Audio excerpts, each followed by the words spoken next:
আমরা আজ এই সর্বদলীয় প্রতিরোধ সমাবেশ থেকে মহান সৃষ্টিকর্তার নামে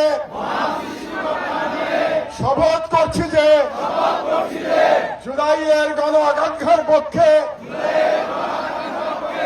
বাংলাদেশের স্বাধীনতা সার্বভৌমত্বের প্রশ্নে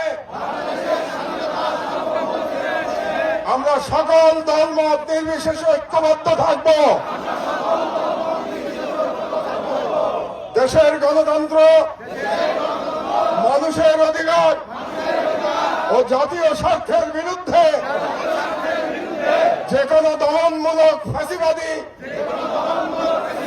ও পরাধীনতামূলক রাজনীতির বিরুদ্ধে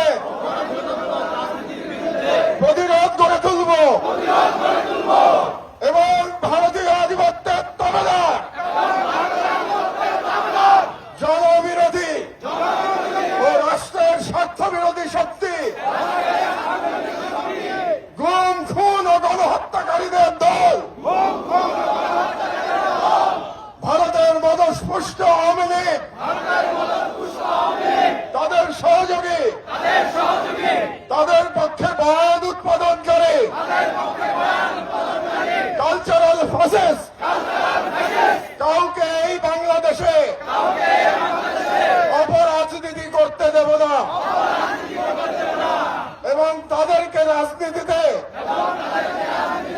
প্রাসঙ্গিক করতে আমরা কখনই সহযোগিতা করব না।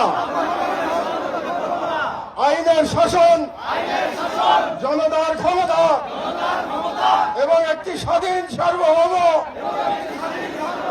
বাংলাদেশের প্রশ্নে আমরা আপোষহীন থাকব। এই মর্মে আমরা শপথ গ্রহণ করলাম।